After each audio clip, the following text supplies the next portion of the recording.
Okay, we'll start our evening. Welcome. My name is Kim Watkin, and I live in St. Albans Town. And I would like to welcome you to the We the People Town Hall, organized by the Franklin County, Vermont Women for Democracy. We're a group of women and allies who are fighting to preserve our democracy. We advocate and strive to hold our elected representatives accountable and to work to empower women in Franklin County. We stand up for a strong and vital democracy that rests on the Constitution. We speak out for the rights of all, and we resist the current administration's effort to undermine the rule of law and implement Project 2025 agenda. We are committed to purposeful action, positive change, and nonviolent resistance. We realize that this is an unconventional approach to a town hall. Usually, our state legislators tell us when they can meet with us. We've flipped the script. It is we the people who are asking our state legislators to meet with us, to answer our questions, to take our concerns into account in making decisions at the State House. We know that what is happening on the national level is having a direct impact on the lives of our families and neighbors here in Franklin County. We know that one of the ways for we the people to be heard is to share our experiences with our neighbors. That is what we hope to accomplish this evening. If you're interested in learning more about Franklin County Women for Democracy, we have an information card on the back that will give you options on how you can connect with our work. Please leave your name and email with us if you'd like to receive our weekly newsletter.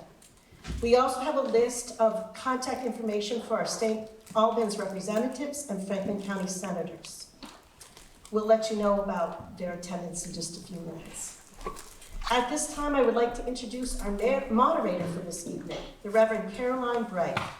Caroline is a Franklin County native. She is a Unitarian Universalist minister whose career bridges the private and public sectors, nonprofit leadership, and community organizing. A mother of 3 little ones, former Miss Vermont, and master of moderating both challenging discussions with adults and toddlers alike. She brings humor and heart to every conversation she's part of. So I'd like to welcome our moderator, Caroline Bright.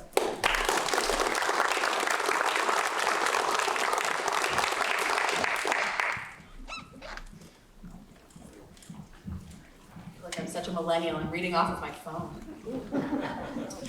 So first of all, have to thank Kim, who has been such an integral part of the organizing process for this event. And then I have to thank all of you for being here tonight, for coming out in the rain, and not cold, but the rain, in order to participate. Civic participation is fundamentally an act of hope. It's a statement that we believe in democracy enough to show up for it, even when it's messy, inconvenient, or imperfect, and it will be imperfect. We're gathered because democracy depends on regular people doing the work of it, showing up, speaking out, and refusing to let decisions about our lives happen behind closed doors. Before we begin, I just want to explain a few things about the format for this evening. First, you may have noticed these empty chairs on this stage. No, they're not backstage waiting to bust out like the Kool-Aid man. They are not here. Those seats were reserved for your St. Albans legislators, your town and city state representatives, and our Franklin County state senators. They were all invited months ago and followed up with repeatedly, and we only heard back from a couple. Representative Lynn Dickinson did send a handwritten note saying that she would not be able to attend. Representative Joe Luno emailed last week to decline, and we did not hear from other elected officials. So, and the thing is that everyone in this room knows what it's like to be busy. We all juggle family, work, community, civic involvement. It's evidenced by the fact that you are here in these chairs. The difference is that the people who should be sitting at this table asked for the privilege and the honor of representing all of you. When their constituents gather in good faith to share their experiences and concerns, showing up should not be optional. So tonight, these empty chairs aren't just symbols of absence, they're symbols of accountability. We'll make sure that the legislators receive the questions asked here, and we'll invite them to answer publicly so that the people they serve can see where they stand. We hope that seeing their constituents gather together in good faith will encourage them to fill those seats next time. So the second thing is, here's how we're going to logistically move through this, because if you were expecting to hear from legislators, don't worry, you're going to be hearing from each other. So the goal of this is to have a respectful, issues-focused discussion. We will disagree at times. We have this many people in the room. Look around. We have this many opinions and perspectives in the room. We're all coming to this conversation from a different place. So we will also be respectful of each other's different opinions and perspectives. This is a democracy, and we're fighting to make sure that that stays the case. And in a functioning democracy, we respect differences of opinion. So when it is time for questions, go ahead, raise your hand, and our handy microphone runner, who is currently our chair runner, say hi, will scamper over with a microphone so that we can all hear you and you don't have to yell. Now, he will hold the microphone for you to speak. He is very tall, so don't worry about being too tall or too short. He is adjustable. And he'll hold the microphone because we are in this beautiful facility. It is lovely. These are very expensive, and we don't want them to be dropped. We don't need a literal mic drop moment tonight. So he'll hold it, share your name, share the town, if it's St. Albans City, if it's St. Albans Town, and then share your question. Now, there, I'm sure, are some people here who would prefer not to speak publicly, and that's okay. There is a question box in the back. It is gold and sparkly. So if you have a question for one of your legislators who, and you'd just rather not say it into a microphone in front of a huge room of people, that's okay. Put it in the question box. This conversation is meant to center the voices of St. Albans City and town residents primarily. Now that said, everyone is welcome here. But if you're not a St. Albans resident, like me, I live in Georgia. Yeah. I was brought in because I am not represented by some of these representatives. So if you are not a St. Albans City or town resident, give those folks a chance to speak first. That makes sense. We do, obviously we will be contacting our Franklin County senators, so that does make sense. But if you write a question or say a question, just share what town you're from. It'll help direct those. And finally, a piece about follow-up, right? Because they are not here to hear you live, that's okay. But every question tonight, whether it's spoken or written, will be collected and it will be sent to the invited legislators. We will also be inviting them to respond publicly so that everyone in Franklin County can see where their representatives stand on the issues that matter most to us. So tonight is about making sure that we, the people, are heard.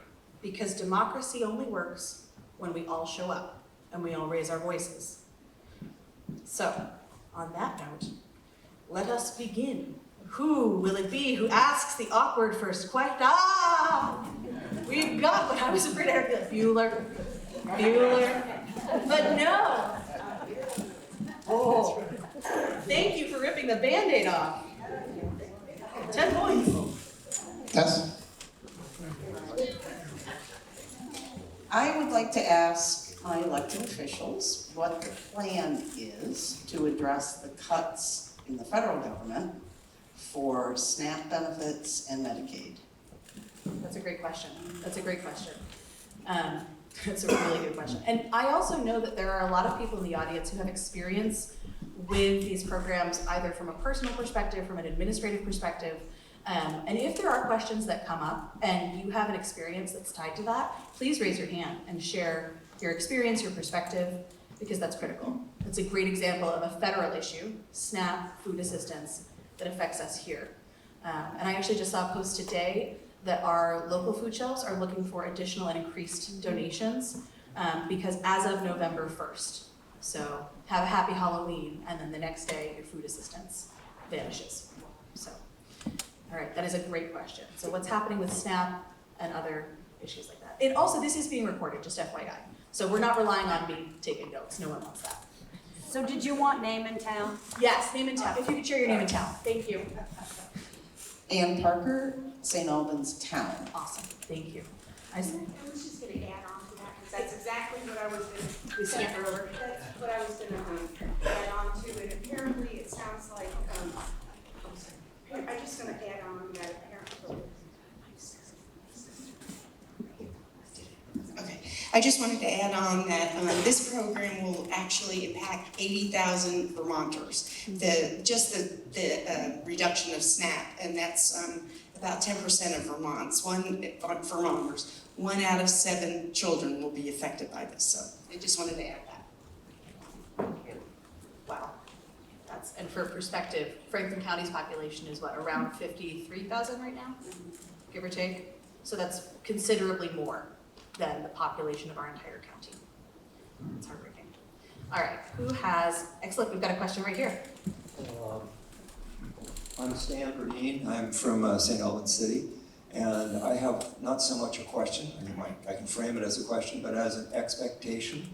I'm wondering what our representatives and senators will be doing in terms of concrete action, passing laws to say that the state of Vermont is opposed to the use of troops, within our cities, or other kinds of things like that.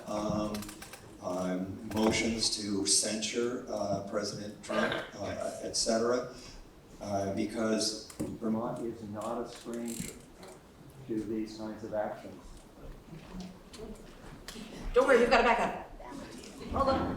Please on. Probably the batteries are dead. I'll just continue on. Vermont's not a stranger to these actions. Fugitive slave laws, we passed laws saying that the federal could not come in here and use the laws to try to enforce the Fugitive Slave Act. And during McCarthy in 1954, which I know is a while ago, but all of these things were when the federal government overreached. It was Senator Flanders of Vermont who introduced the motion of censure against McCarthy.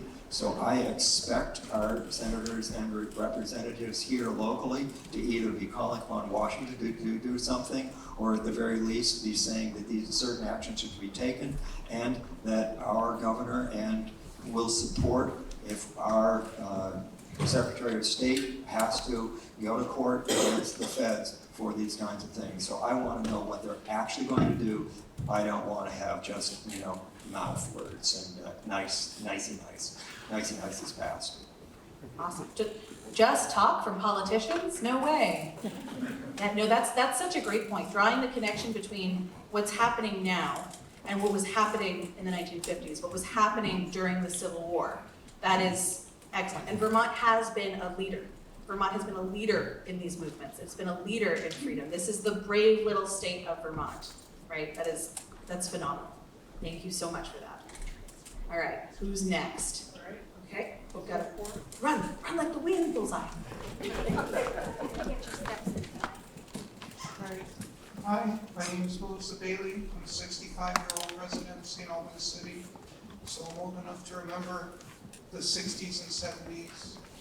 And during that time, LGBTQ rights were just coming out into the public domain. It was a crazy time.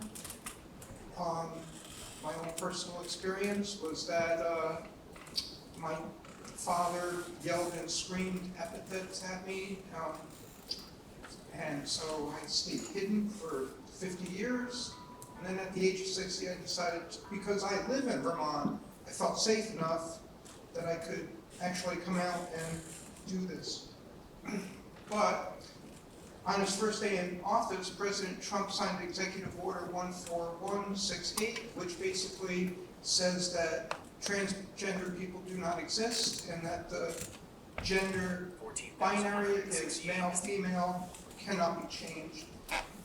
Attorney General's Pam Bondi subpoenaed doctors and clinics who provide transgender patients under 18, subpoenaed them for information because she's looking for healthcare fraud, false statements. But really, the requests were asking for patient information regarding names, medications, and this is all in violation of HIPAA.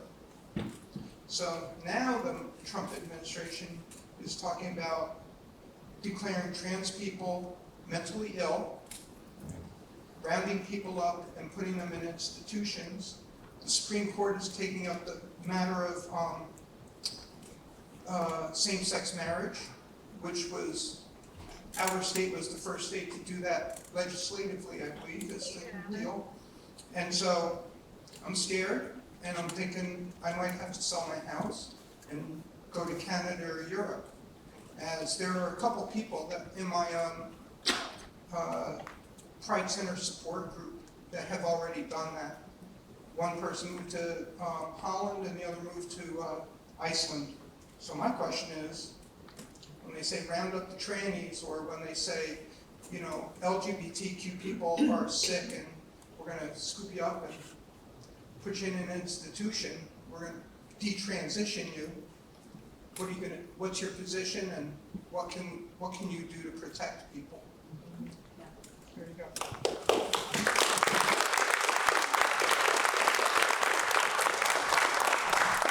That is heartbreaking that that is a question that has to be asked, especially in a state where there was bipartisan support for eliminating conversion therapy, right? This is a state where our legislators who represent us were the first to legislatively, not through the court system, but to support marriage equality, right?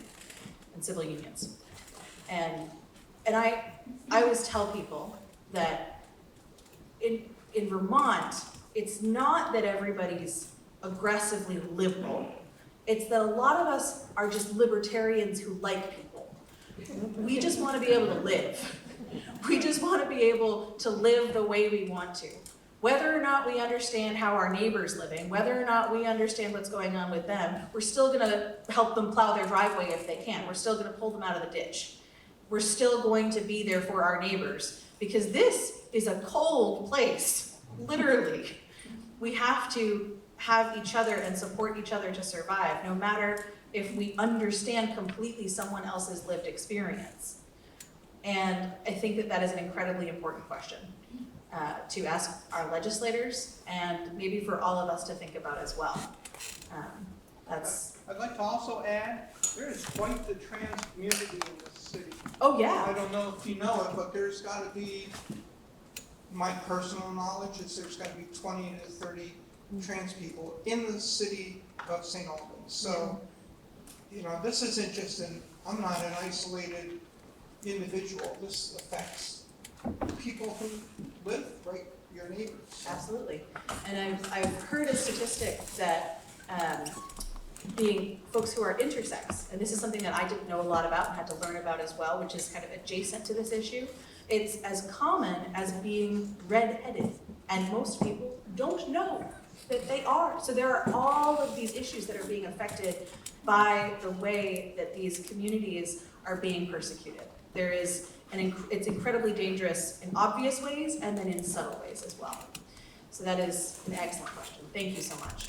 All right, who do we have next? Okay, why don't we come right here? And then I see you, I got you. Great. Hi, I'm Sue Chase, and I live in the town of St. Albans. I want to follow up on the concerns about access to health care. That I'm particularly concerned that people are not going to have access to services which are pivotal to their quality of life, health, economic status, and functioning.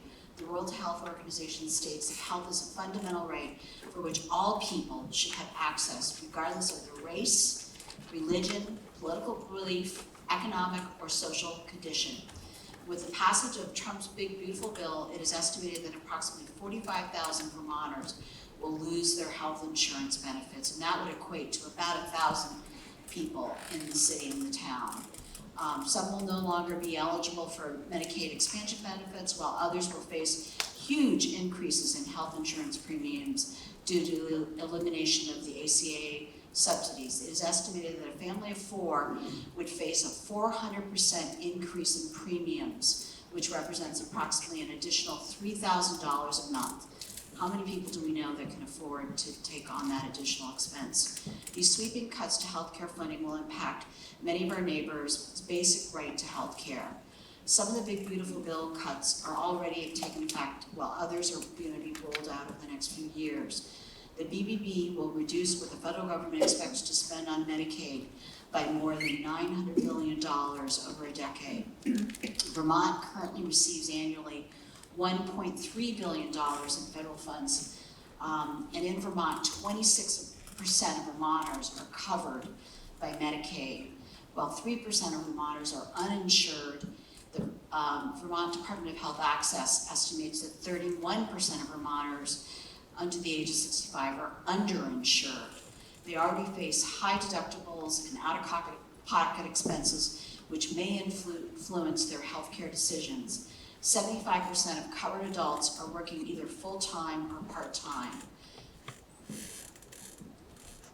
Medicaid expansion, programs like Dr. Dinosaur and the ACA subsidies have helped Vermonters access health care. These cuts will most likely have a catastrophic impact on an already fragile healthcare system. I'm almost done. How will these Medicaid cuts impact hospitals? NMC is already projecting an operating income deficit of $8 million in 2026. Federal law requires hospitals like NMC to treat anyone, even those who are uninsured, who come to their emergency room. The projected increase in uninsured people will put an additional financial burden on NMC. Critical decisions may need to be made that could result in scaling back or eliminating hospital services. These federal cuts to Medicaid and the ACA subsidies will also put more pressure on primary health care providers, notch nursing homes, programs for substance abuse disorder, and community-based services serving older adults and people with disabilities. Some of these providers may be forced to close, reduce services, or let staff go. If Planned Parenthood is defunded, other publicly supported clinics could see their caseloads increase by 100%. What services remain may cause those who live in Franklin County to travel to Burlington for care, something that we've worked hard for decades to change. Federal cuts to Medicaid are going to affect everyone, regardless of whether they're on Medicaid. Governor Scott and AHS Secretary Samuelson say Vermont has time to plan for the impact of federal cuts. While many of the changes will not occur until 2027, the legislature needs to plan now to help ensure access to affordable health care, which is critical to the functioning and quality of life for every Vermonter and for the health and well-being of the community. I want to know what our legislators are going to do to help ensure that our neighbors have access to affordable health insurance. How will they make sure that our healthcare providers are supported in their efforts to provide care? That's a great question. And as you were speaking, I was just thinking about this. I just want to do a quick poll. So if you have received care at NMC, hospital, urgent care, and through the NMC program, through the NMC facilities, raise your hand. Right, now let's look around. Right? Yeah, exactly. This is telling. This is why we need our hospital to be strong in this community. When I was born 35 years ago, and I'm ashamed to admit this, but it is true, I was born in Burlington. I was born in Burlington instead of in St. Albans, because my mom did not feel confident in the care at that exact moment. Now don't worry, 3 years later my brother rolled up and he was born here. So he has far more street cred than I do, and I'm bitter about it. It's fine. But this is exactly the point. If you are in a time-sensitive or emergent situation, the other week, my 1-year-old got her finger stuck in a mousetrap. Right? How 1-year-old is that? And we rushed her to the NMC ER. And she was completely fine, of course. She was totally fine. It's an abundance of caution. But if not, we were up in Franklin. We would have had to drive to Burlington to get treatment for a screaming 1-year-old who had just had her finger crushed in a mousetrap. I don't know if you know this about 1-year-olds, but they are not patient, especially not when they're in pain, right? So for practical reasons, for emotional reasons, for moral reasons, we need to ensure that we have this access in our communities and that our neighbors have access to healthcare. And if you don't believe that for ethical reasons, believe it for practical reasons. Because if our hospital has to make up the difference for providing uninsured and underinsured people with healthcare, which they do, we will all suffer, right? So we can be mercenary about it and we can also be moral about it. And either way, we need to have access to healthcare. So that's phenomenal. Sorry, that was a little bit of a rant, I apologize. I too love the hospital. All right, we had a question over here. Good hustle, good hustle.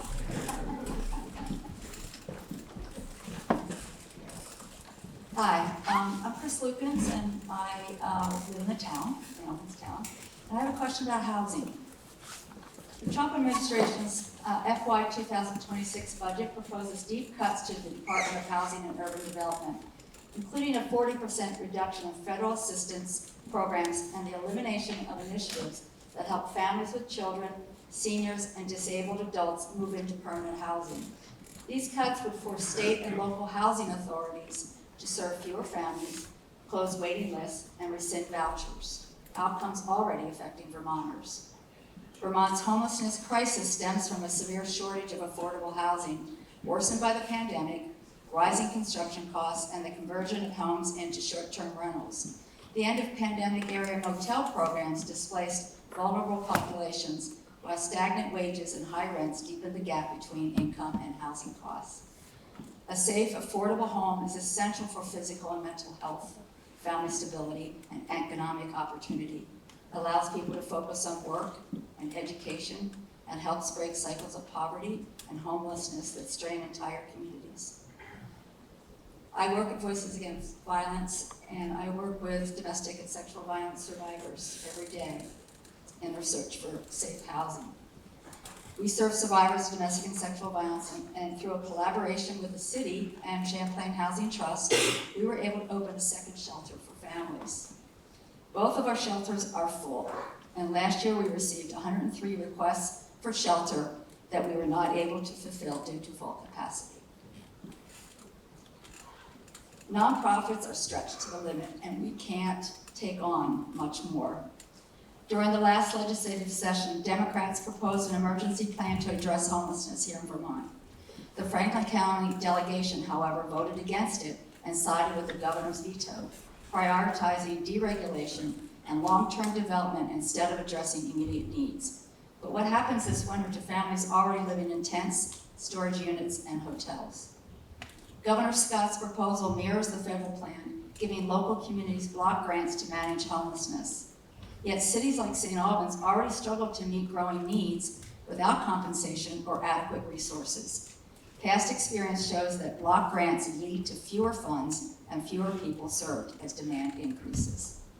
With winter approaching and cuts to healthcare, housing, and food assistance looming, Vermont faces mounting pressure. Costs are up, resources are down, and more families risk losing their homes. Will you stand up for those now or soon to be unhoused? Will you work across party lines to ensure every Vermonter has a safe, warm home while we pursue long-term housing solutions? Thank you. And I just want to say, for those of you who are not familiar with Chris and her work with Voices Against Violence, you should become familiar, because her work and the work that they do is absolutely incredible for survivors and for the community as a whole. And the thing, Chris, that I found most chilling there is that there were 103 requests that couldn't be fulfilled. What happened when that couldn't be fulfilled, right? And I guess the question is, if you're gonna vote no, what's your solution, right? Don't just say no. What are you going to do to help solve this? Okay, next, okay, oh, we've got one up here.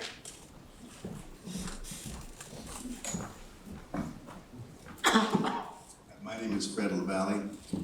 I hadn't planned on speaking here tonight, but I guess I'm going to anyway.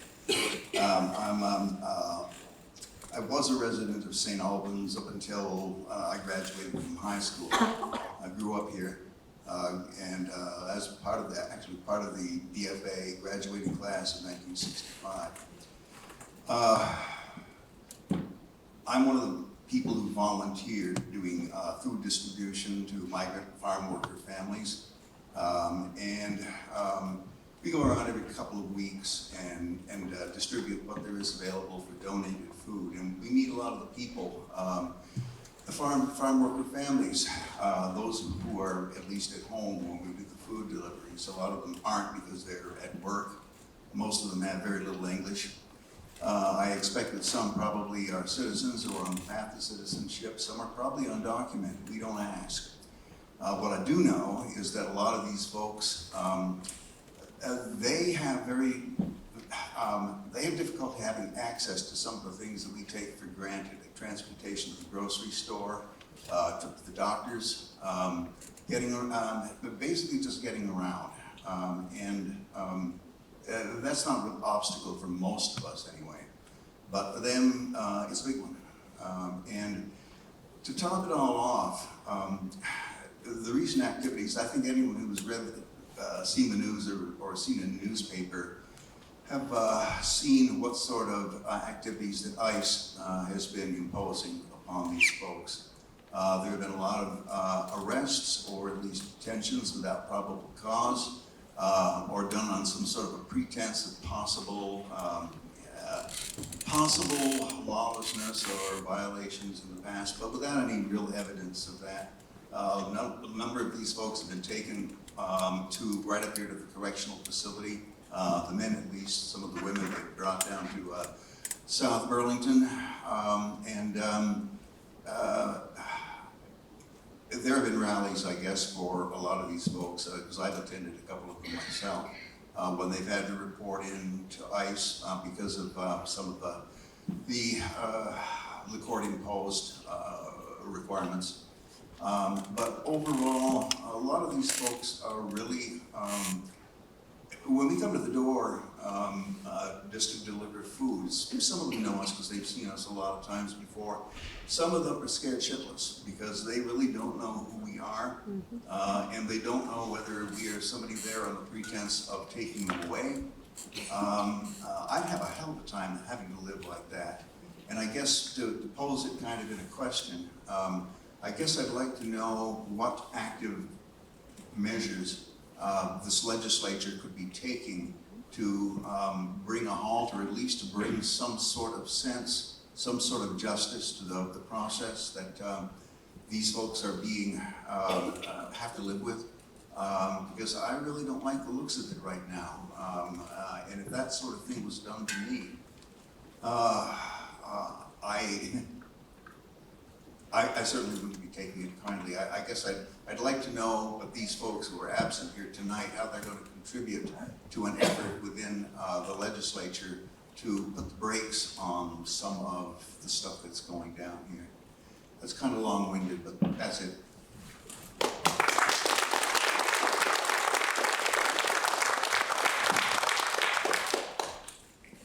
Yes. And this is literally happening here, right? I was telling someone who is from Colorado, and they were like, oh, well, what's the situation on the ground? And I was like, let me tell you, it's literally here in St. Albans, right? This is happening literally here. And just to follow up really briefly, I really don't know how the farmers, the dairy farmers who rely upon these folks are going to get by with the potential loss of the folks who are they're mucking out the stables and they're running the milking parlors and driving the farm equipment. I don't really know how the farmers, the farm families are going to get by and keep their businesses running without that sort of help. And what's more, some of these folks who have been around, the migrants, hard to call them migrants when they've been living around here for 5-6 years, some of the farm owners consider these folks family. When you've been around them daily for a year, month after month, year after year, these people are not just employees. They're a good deal closer than that. And so when they get hauled off to whatever on a pretense, that impacts not just the workers, but it impacts the community. I'd like to see it end. I am proud to tell people that I'm from a place that makes the cream for ice cream, for butter, for all of these companies. And if we don't have that happening here because the workforce is being detained, then what does that say about our identity? Anne, did you have a comment? I haven't had a question. Go. More questions are good. Again, Ann Parker, St. Albans Town. I'd like to know if there's any plans at the state level to help stabilize housing, and more importantly, housing costs for renters. Are there going to be regulations on landlords? Since COVID, my rent has gone up drastically and is now 55% of my gross income. And that's market. It's not just one building that is exceptionally high. It's market. That's a great question. Right. What do you, and when you combine that, okay, 55% of your income with an increase of $3,000 a month for a family of 4, and I mean, you know, there are lots of jokes online that say, oh, in this economy, but literally living in this economy, right? And groceries still keep going. And groceries still keep going up, exactly. That magically did not change. Huh, funny. All right, okay, yes, right there, perfect.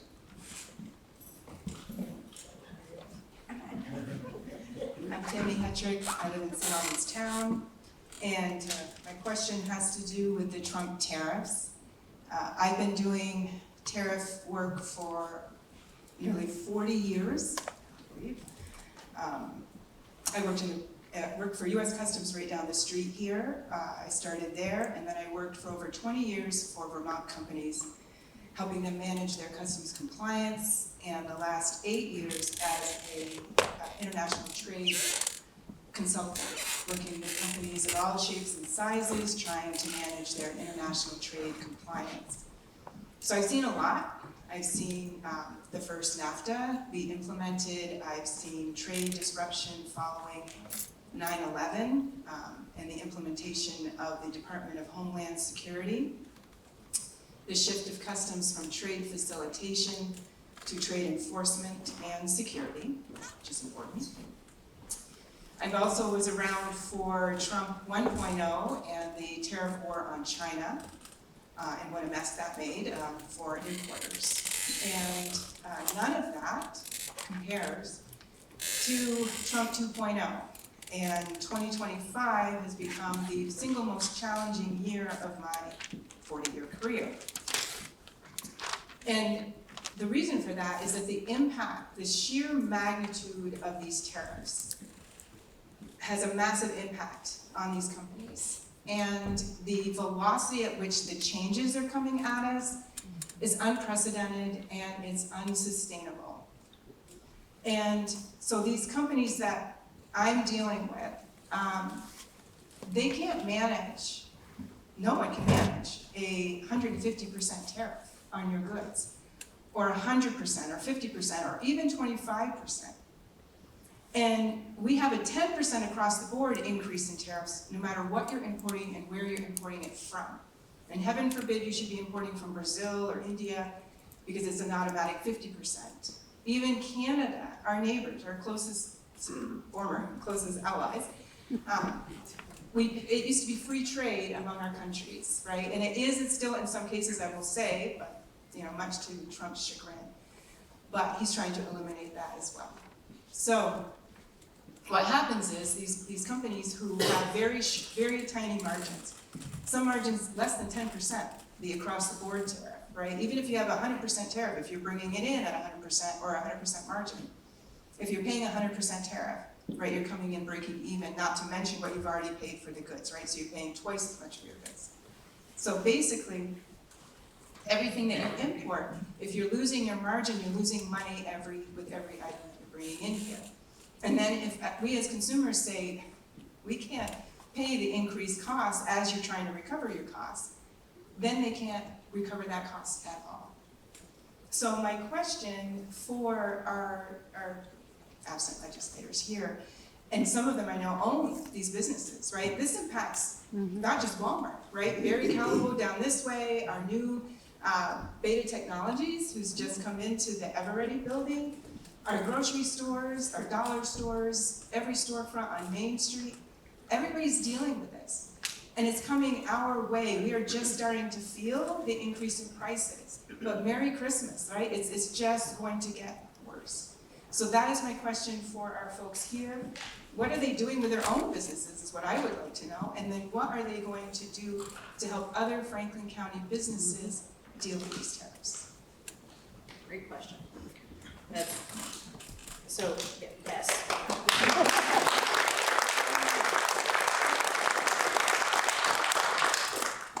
I am a proud graduate of Missisquoi Valley Union High School, and through sheer coincidence, the teacher of the first class I ever learned about tariffs in is here tonight. I will not out them, but you might know. And I genuinely never thought that when I was 35, I would be having conversations about tariffs with a large group of people, because now we all have to think about tariffs and not just learn about this nonsense in history class. Yeah. And here we are. All right, who's next? Who's next? Oh, I see a hand.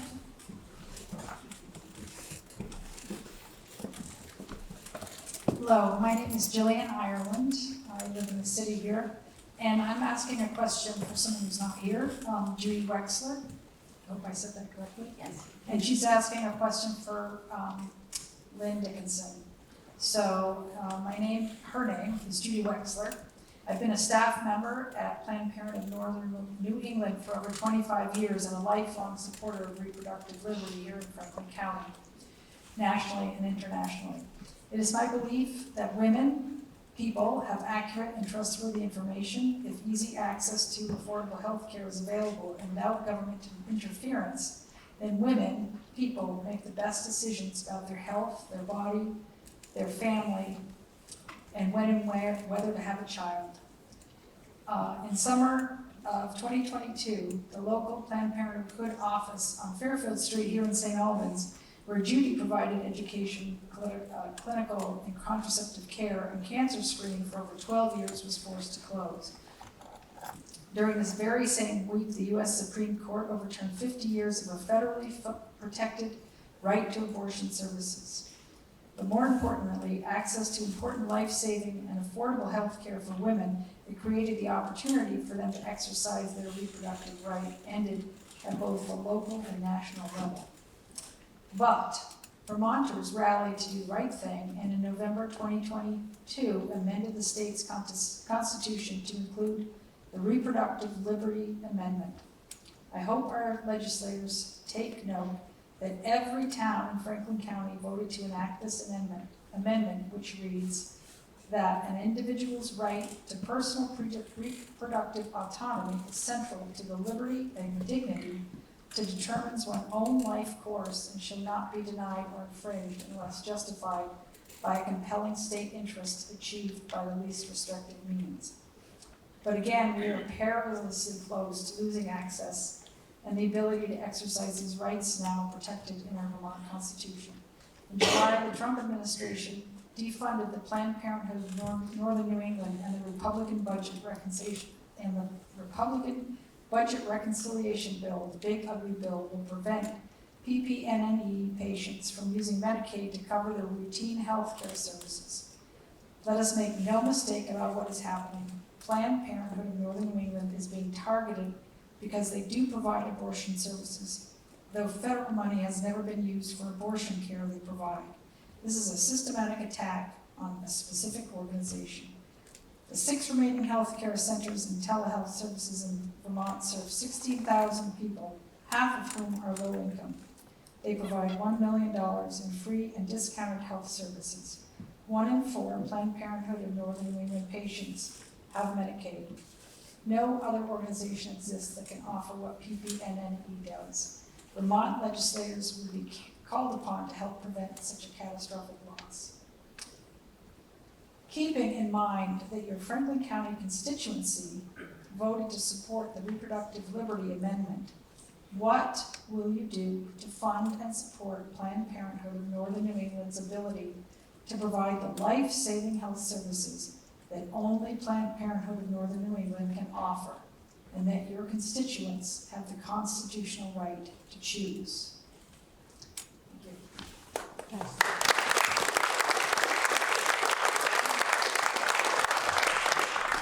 Frankly, if you can get a majority of people in every town in Franklin County to agree on something, we should just make that the state motto. It's long-winded, but oof, that, yes. All right, who's next? I'd just like to add that Planned Parenthood is a vital resource in the LGBTQ community too.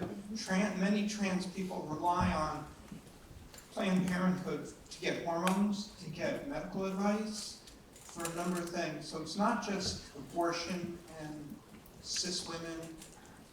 There's a lot of people who need that. Yeah, absolutely.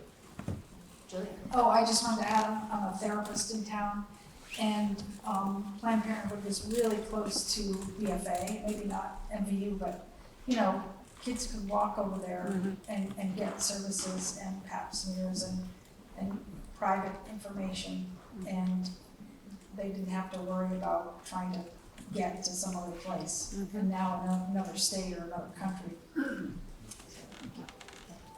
Absolutely. All right, I see a hand right here. Raise it high.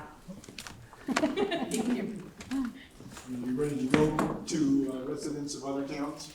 I think, is there anybody else from St. Albans City or St. Albans Town who wants to just, okay, all right, let's see the gentleman right behind. And he yields, we acknowledge the gentleman with the hat, and we will return to our friend with glasses. I certainly wasn't planning on speaking out tonight, since I know I don't, but I've known those 5 folks for a long time, I'm not sure if I'm ex-Republican, but the Republican Party has moved a long way from my dad's Republican Party, and I knew a lot of old-style World War II Republicans. They were very brave people, and I'm just very surprised that Lynn and Joe and Casey and Randy and Bob, I have to say, didn't have the courage to come here, which is not what I expect from a Republicans that I know. So I'm just really disappointed. Hope they, in the future, when they get a chance, they make up for not showing up here. My politics is probably closer to the 5 of them. So I'd like to see my representatives have courage.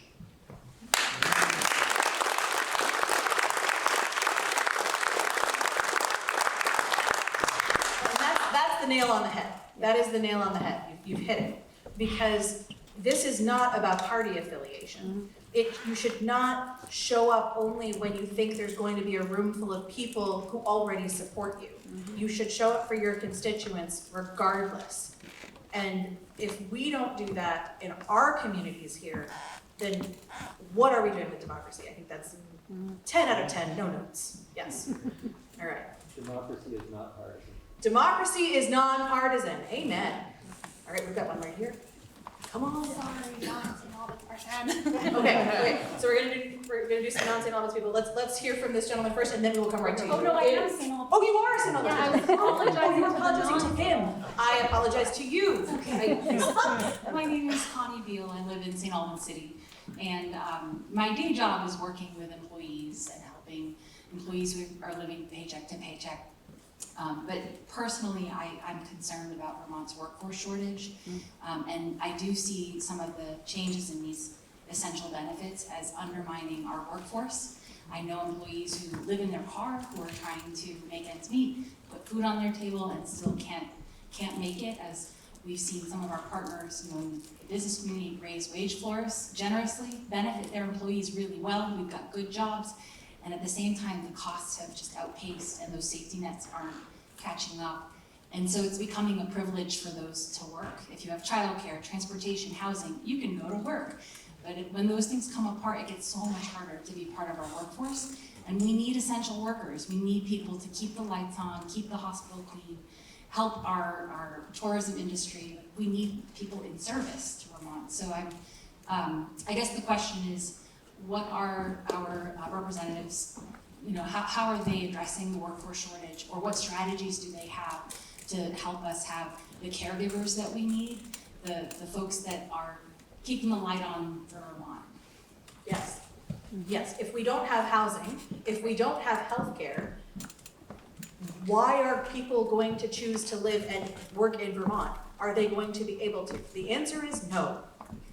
That is, yes, spot on. All right, St. Albans. St. Albans. Any St. Albans city or town residents, you want to jump in right now? It is your time, sir. Just tell us where you're from so we all know, Well, I'm not that far from St. Albans, I'm just in the other side of the country club, so I'm kind of St. Albans Swantonian. All allowed. All allowed. Well, up to you. I love St. Albans, by the way. It's really a great little town. In fact, I kind of say, when people ask me where I'm from, I say, St. Albans. We're in a little cusp. I am also coordinating or participating in coordinating a group called Democracy Rising, which is coming out of First Congregational Church right across the street, led by Pastor Jessica Moore. So you may know her, of course. And Democracy Rising is kind of principled on three big pillars: food insecurity, community building, and elections, fair and free elections. So I'm here tonight to voice a question. So I was kind of shaking in my boots talking to these folks here, but now the heat's off and I feel much more comfortable in front of you all.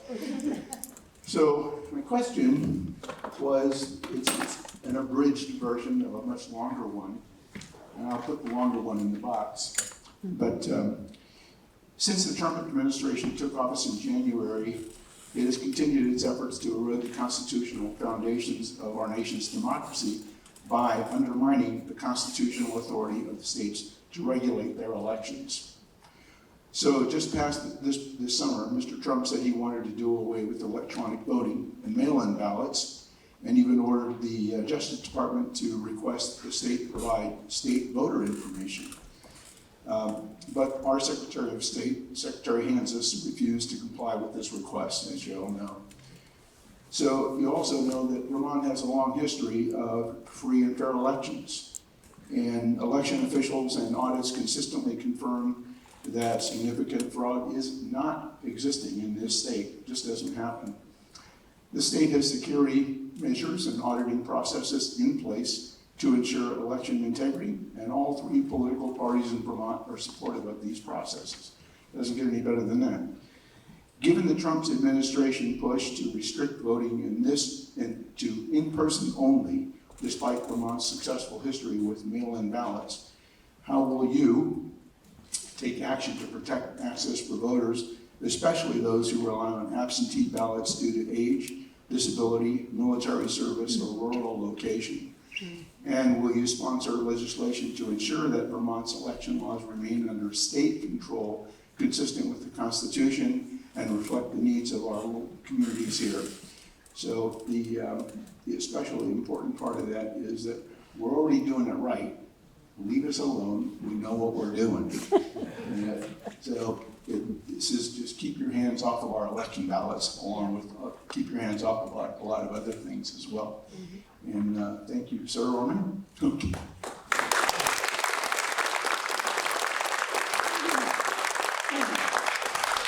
The other layer of that I find personally enraging is the implication that casts aspersions on our town clerks. If you come for your town clerk, you're going to have to come through me first. Bless our town clerks. Outstanding. I'm I can say that. All right, who's next? That sounded ominous, I apologize. Yes.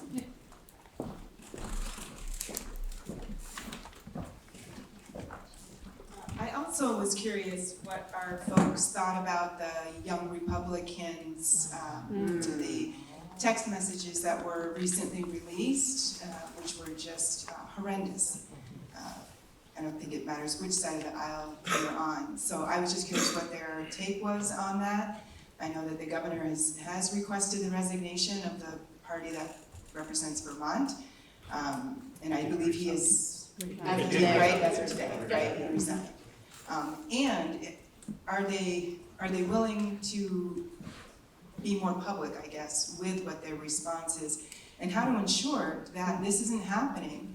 It's not just that one guy. I have a feeling that it's a little bit more systemic than that. And is there going to be any kind of investigation or inquiry, right, into their own rank and file to see if this might exist elsewhere to make sure that it's eradicated? I too would love to know the answer to that question. I too would love to know that. Yes. That's all I'm going to say about that. All right, who's next? Who's next? I was going to say, I see some pointing happening. Oh! She can go first. I was going to say, is that a Blue Jays shirt? You get to go first. Go Jays. My Phillies fan husband in the back is like, absolutely not. So I wasn't planning on speaking either, but I work closely with a lot of childcare providers throughout the county in multiple towns. I'm Hadley from Swanton.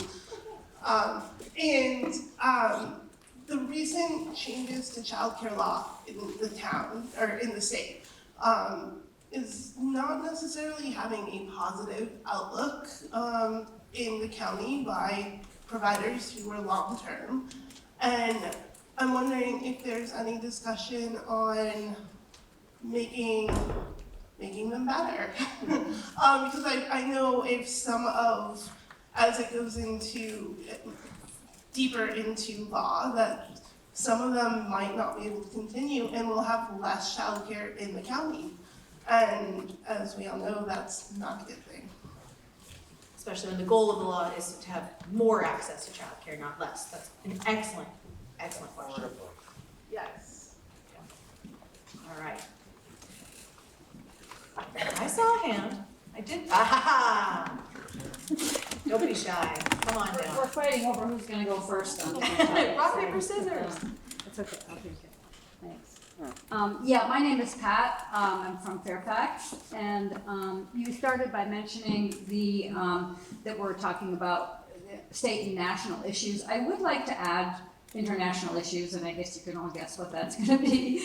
But they really do affect us all. Personally, my husband, who's here with me tonight, and my sons are Palestinian American, and my sons who live out of the state now still like to say they're Vermonters. Actually, when they're overseas, they like to say they're from Bernie Sanders' state, as opposed to we're Americans. So we're kind of lucky there. They were walking around Burlington the same day, wearing keffiyehs like mine, when the 3 young men were shot Thanksgiving a couple of years ago.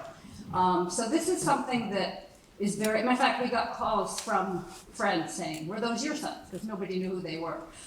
They'd seen them earlier at a rally on Church Street. So that's one reason it affects it all. But more important than that, in the last 2 years, we've been trying to talk to our local and state officials about the overall topic, and we've used the point that $22 billion, for example, in 2024, did go to military aid for death and destruction in Gaza. 27.6 million out of that is sort of the Vermonters' share of federal taxes. That also is in addition to funding to Israel, which subsidizes free healthcare and university for everybody in that country. We tell our representatives that this is a local issue, partly because our tax money should be used for flood recovery, education, health issues. Their argument is, some of them say, we're on your side, but this has nothing to do with me. I'm a state legislator. That you could agree with. But then I think some of you may know that in September, 5 of our legislators did travel to Israel with a fully funded trip by the country. They planted a tree and a Vermont flag. Did we authorize them to represent us? How did they get selected to represent Vermont? And they came back with a mission. We know from, you can see the speeches that were made to them. We don't have information on the private discussions, of course. But they came back with a mission to introduce and support legislation in favor of Israel and against our constitutional right to free speech. 4 of the people who went on that trip, including nobody from St. Albans, but Gregoire from Fairfield, were already sponsors of Bill H310 related to education that would basically criminalize any criticism of Israel in the education system by professors or teachers. Basically teaching, even if you're trying to teach the history by having speakers from, different points of view, you can only have them from one point of view, otherwise you'll be breaking the law. So they've actually made this our local issue. So I'd like to ask Casey Toof, who actually is one of the original co-sponsors of this bill, why he is sponsoring this bill, which undermines the First Amendment of our Constitution in support of a foreign country. We can criticize the US, we can criticize Trump, we can criticize Biden, but we can't criticize Israel. And I'd encourage others here to look into this and think about whether we want our free speech to be controlled by a foreign country, and whether we want our legislators taking trips funded by foreign countries. Actually, the ethics, some of you may have seen the 7 Days article, that the ethics rules in Vermont do not require any legislator to actually report any trip to another country. If you get a sweatshirt from, private college in Vermont, from Middlebury, you have to report it. But if you have a trip to any country, you don't have to even report it. So, and I'd also like to know what the other representatives in St. Albans and Franklin County think of this bill, which we know is coming up in the next session. So it's something for people to keep an eye on. Thank you.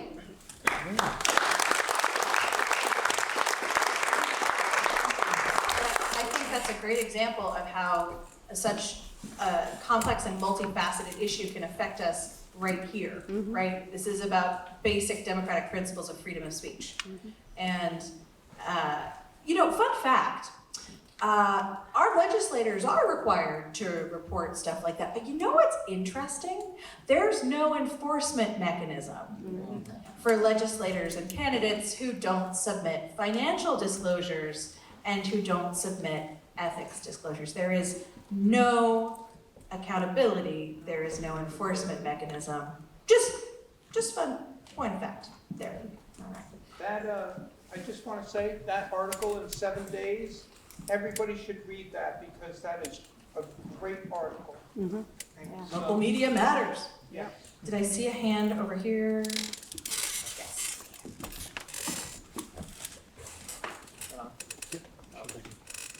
Hi, I'm Peter, and I'm also in Fairfax. Education is a big issue for me. I believe that the future our children are growing up into will require them to have a robust and complete education if they're going to have good opportunities for success in this ever-changing world. As an educator here in St. Albans, I'm concerned by the troubling trends in Vermont's public education system. Which is Vermont's only constitutionally required service. I'm not sure if people were aware of that. Despite the objection of the Vermont NEA, our legislators, including its main sponsor, Casey Toof, overwhelmingly approved an overhaul that is admittedly a mixed bag. Some bits are good, some bits are bad. My concern is that this overhaul is going to have a big impact on educators and, most importantly, our students. I'm hopeful that this overhaul can provide positive change to our students' outcomes, but I'm skeptical due to the fact that educators were largely not involved in the drafting of this law. Additionally, as Pat mentioned, Bill H310 has been proposed in the state legislature, which would redefine anti-Zionism as anti-Semitism, which would effectively say that opposition to Israel is anti-Semitic, a position that is wildly out of step with reality and separately out of step with the perspective of many American Jews. This bill would also give control over education on anti-Semitism in schools, not to educators, but to a third-party partisan organization that KC2 personally supports and has personal connections to. This proposal is especially concerning when we are becoming aware of genuine vile anti-Semitism exhibited by one of Vermont's own legislators. At a time when education is under extreme attack from the federal government and significant change at the state level, I have several questions. How will the state of Vermont fill the gap created by the removal of federal education funding? How does the state plan to support and include educators as we transition to larger school districts and larger class sizes? Will our legislators oppose attempts like that of H310 to install partisan oversight over our students' education? Additionally, will our state legislators advocate for minimum teacher pay of $60,000 a year and a $30 an hour minimum for support staff so we can recruit and retain good educators and give our students the best education they can possibly get? Thank you.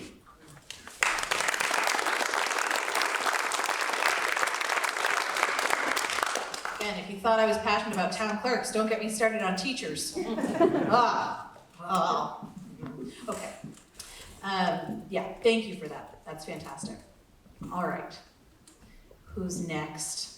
This is so good. They're gonna get such long emails and such long written letters. Oh, this is gonna be great. If they'd come, the list of questions would have been shorter. Huh, interesting. That if they'd come to hear these questions, they would have had a chance to respond, and maybe there wouldn't have been so many. I saw a hand in the back, in the very back row.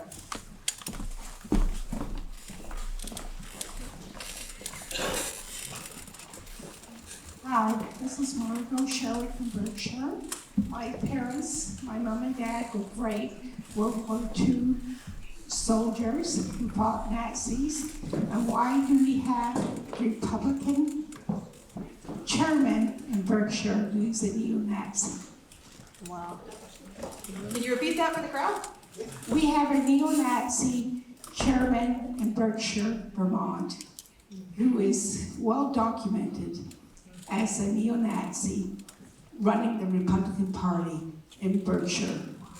Why is this happening?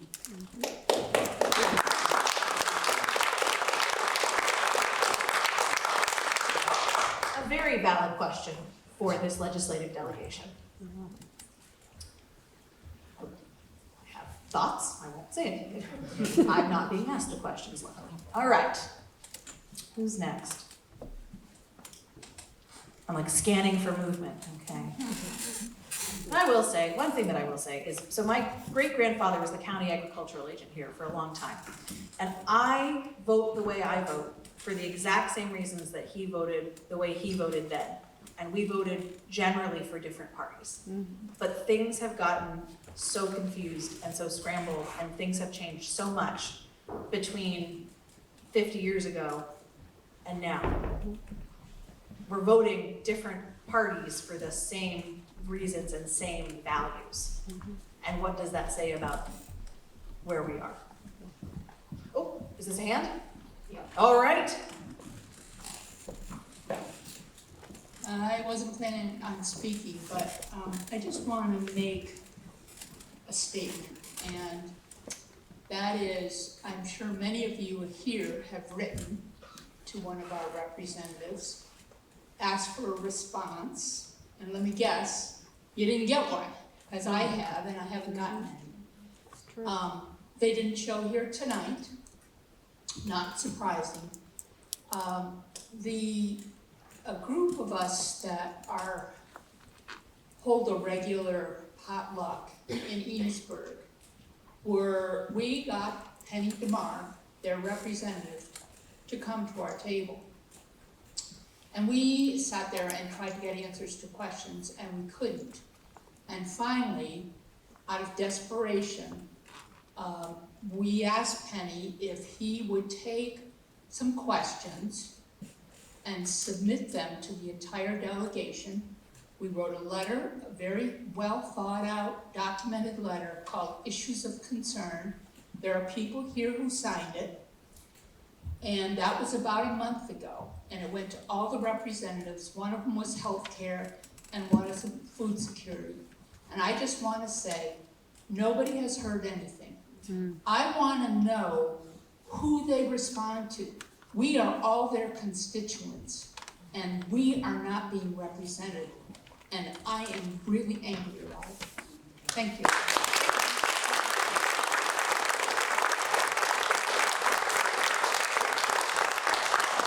And I will also say, for what it's worth, the organizers of this particular event had to work very hard to get contact information for the legislators who were invited. There was at least one person who was invited who has no publicly available contact information on the legislature's website. Who is that? I just want to clarify, that was me that made that statement, which I have to clarify. Mr. Luno, when I typed in his address that was given on the state legislature page, it came back, bounced to me, that that address is not known. So I had to then find, how do I reach him? And I reached him through his business. So I just want to clarify. It is there, but it doesn't seem to go through. So I'm just clarifying. I want to be honest about that. Yes. So, when the tax bills for the city came out, I had a fit. So my taxes went up like $130 a month. So I sent emails and I made phone calls. And actually, Joe Luno and Robert Norris got back to me. Joe was just blah, blah, blah, blah, blah, BS. Robert Norris tried to, sort of, he's on my side and everything. But anyway, just wanted you to know, on that particular issue, they did get back to me. The rest of them did not. But, it never ended up being productive. But credit where credit is due. Yeah. Even if it's small. I'm not trying to say good things about them. I'm just saying. I fully believe in this. We are all complex beings. Credit where credit is due. And I saw a question in the back row right there. Yes. Yes, hi, Nancy Volatilwood, Georgia. This is actually a question that can be answered here. Is there anybody here from the Messenger? He was. He was here, and he was here for a good hour plus. Well, I'm really actually happy to hear that, because I had a question posed earlier. I was present at the rally this past weekend, and somebody said, has anything been in the Messenger? And I couldn't respond, I didn't know. So what I'm hoping is that the fact that these individuals are not here to answer anything. We've done a great job with a compilation of a variety of issues and questions that have clearly, I want to congratulate the people that put in a great amount of time in formulating their questions, because you clearly did. And your questions are significant, they're important, they are heartfelt by you. And I'm hoping that those of you who are well-written could perhaps even send an editorial to the Messenger. Again, because all of these questions are going to go, and are they just going to go into an email that's not going to be answered? I don't know. I hope they get answered, and I hope that there is value given and the time given, as much time given to answering as there was to formulating these questions. And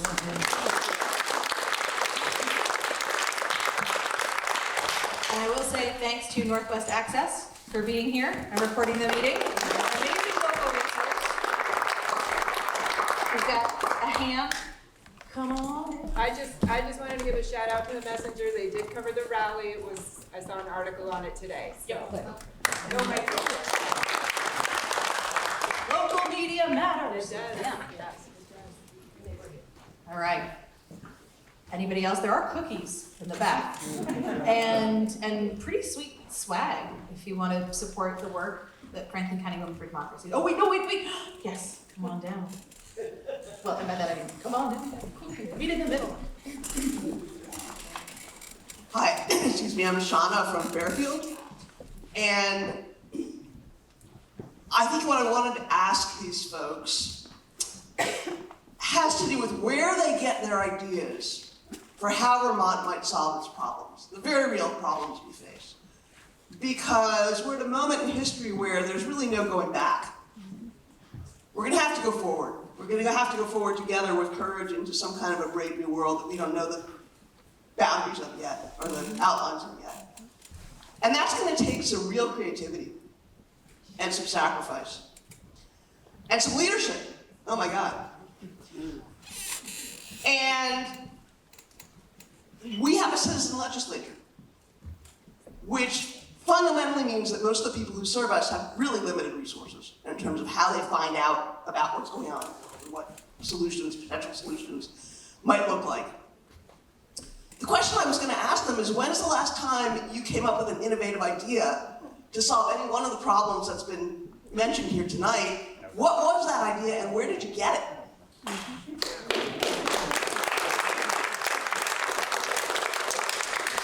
I want to follow up for just, if I may, just a minute. I spent about 7 years facilitating a group here in Franklin County of Braver Angels, which brought together people across the political divide to have civil conversation. And one of the activities we did in that group was we invited journalists from all around the state to help us understand what could be done to make news more trustworthy. And one of the ideas that came out of that conversation had to do with trying to figure out if there's a media outlet in the state, or maybe more than one, that could set aside space in their either pages or airtime or whatever medium they use for citizens to offer innovative solutions. There are a lot of smart people in the state of Vermont. There are a lot of people in the state of Vermont who've traveled all over the world. There are a lot of people in the state of Vermont who are real experts, whether it's in affordable housing or whether it's in healthcare or whether it's in, you name it, road care, agriculture. And there's no meaningful place for those ideas to surface in a way that a legislator, a citizen legislator, could go and source interesting, novel, perhaps potentially game-changing ideas. Each and every one of the problems we have here in St. Albans City and Town is not unique to us. And some places are doing a whole lot better with them than we are. So it's about time we learned how other people are solving these problems and got down to it. So we can really make these changes and not just bemoan what we lost. Because what we lost is gone. And honestly, it wasn't working all that well to begin with, to be clear.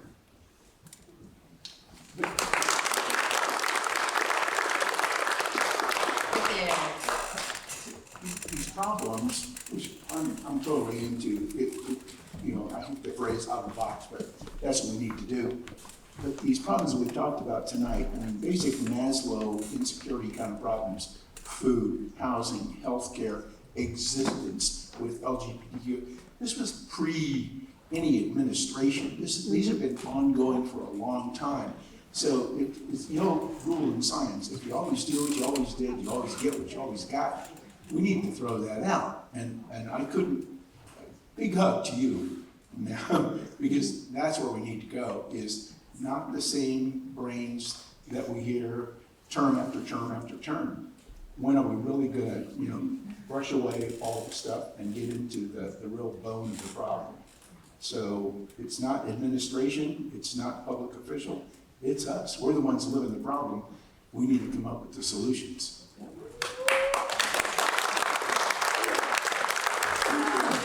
Right here, and then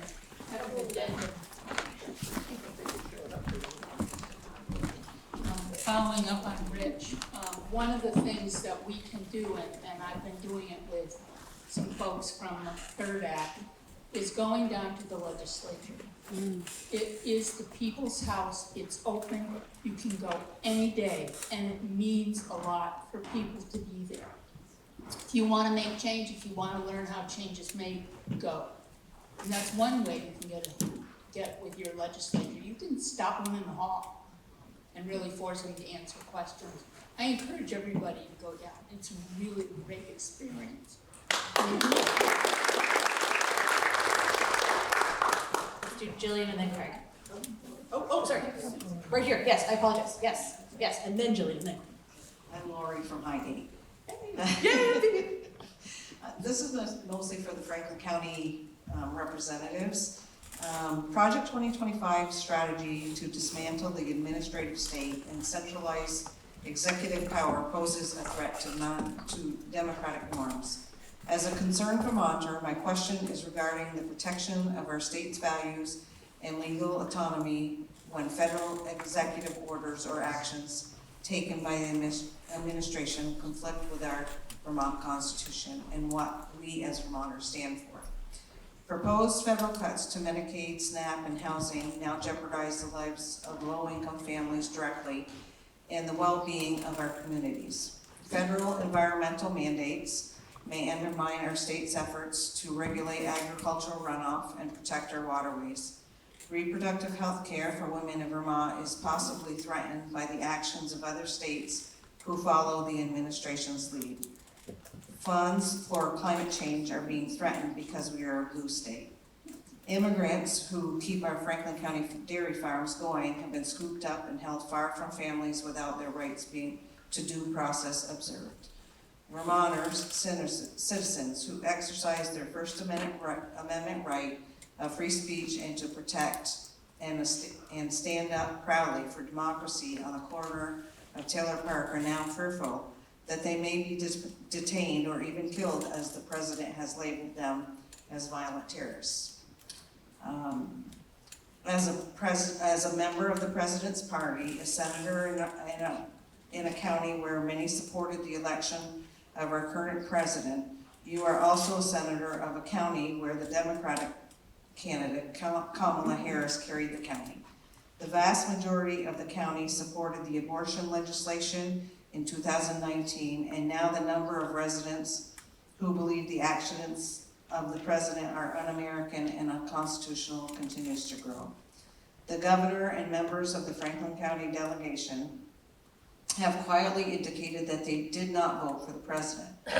The governor speaks of rising above partisan battles and striving to find common ground. So we can have free exchange of conflicting ideas. But we have not heard clear statements of support for our Constitution or resistance to the actions of increasing authoritarian. Governor Scott, without comment or opposition from you or the Franklin County delegation, provided SNAP private data of thousands of recipients, despite A.G. Clark joining the other states' AGs to challenge the legality. He undermined her efforts to benefit Vermont financially from her suit to protect funding for our EV infrastructure. Members of the Franklin County delegation, including Joe Luno, have worked with the PACT Americas for Prosperity, a conservative political network founded by the Koch brothers, who have been a hallmark of climate denial to support the governor's agenda to roll back climate and environmental legislation. You voted nay on the resolution of the rule of law that was offered at the time motion Mandawi was held without due process at Northwest Correctional Center. As Trump and his administration deprive Vermont of funding for emergency housing, education, and health care, all of which are critical issues for Franklin County residents, we have no solutions that were considered affordable prior to the loss of federal funds. What specific legal or policy strategies are you considering to ensure that our communities are not left vulnerable? Our Vermont legislators' constitutional authority is strengthened and that our state government remains accountable. Would you sponsor legislation or support action by the governor to withhold federal tax money, such as the governor of Maine is considering, to ensure that Vermont is not deprived of the funds needed to ensure that your constituents' rights are protected and basic needs are met without an additional tax burden. I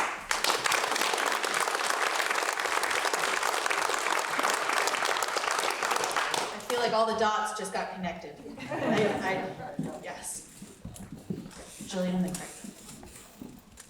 Just a quick comment, and it's not really a question. I have kids at home in their 20s, and I was talking to my son had 6 frat bros over to stay overnight on their way somewhere, and we were talking, and actually most of them said they were liberal, which floored me. And I told them to try to influence my own son, but I was talking to one of them, and I said, you know, things weren't always like this, and I suddenly realized.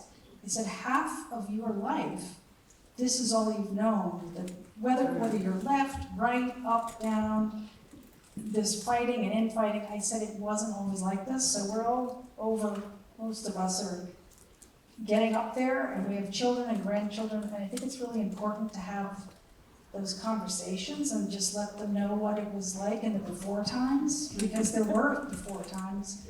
And I just think, it just suddenly occurred to me that this is all they know, so. Yeah. Oh, it is on, okay, Craig, and then Albans.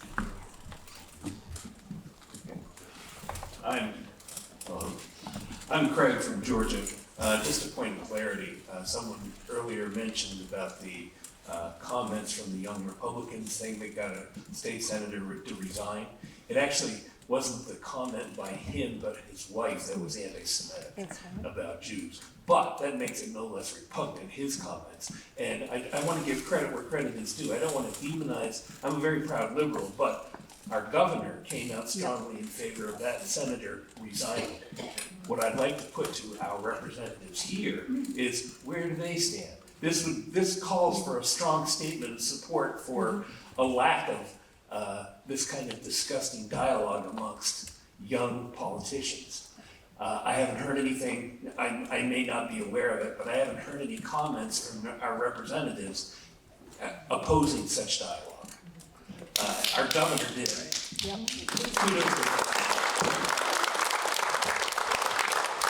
That's not what my group chat looks like. I don't know. Raise that hand high. I'm Ellen, I'm from Enosburg. I just wanted to say that, not to denigrate where great ideas come from, but just to connect the dots a little further, our legislators don't, they're all retirees and small business owners, because like regular people with the regular jobs can't do that. And so if I like the idea of newspapers opening space for people to put new ideas, but you know, we get what we pay for. Yes, and don't get me wrong, the idea of paying politicians more sounds bad any time you say that, but in Vermont, it's absurd. You cannot afford to be a legislator based on the amount of money that they make.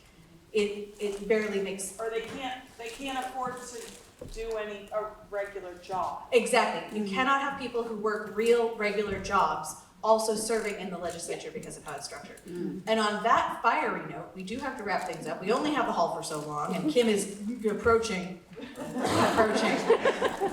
Yes, so Kim is going to come up and mention a very important mutual aid event that is ongoing, and she'll bring it all home.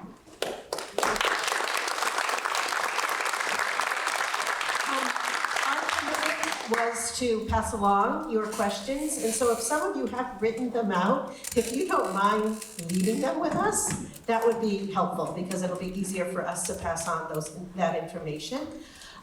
We are, the Franklin County Women for Democracy are running what we consider to be a mutual aid drive, knowing that resources are stressed, and so we are working with Vermont Connector, which is a nonprofit that happens to be based in the Burlington area, that disperses baby and child equipment that has been collected. And so our community here in Franklin County is working on collecting this material. There's flyers in the back.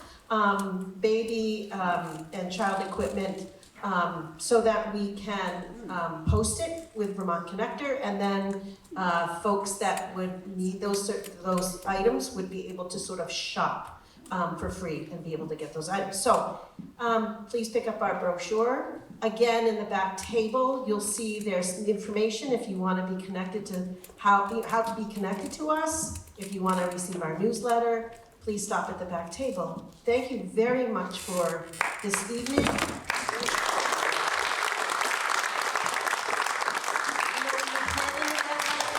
You know, we plan for, they could all be here, there could be some of them here, and there could be none of them here.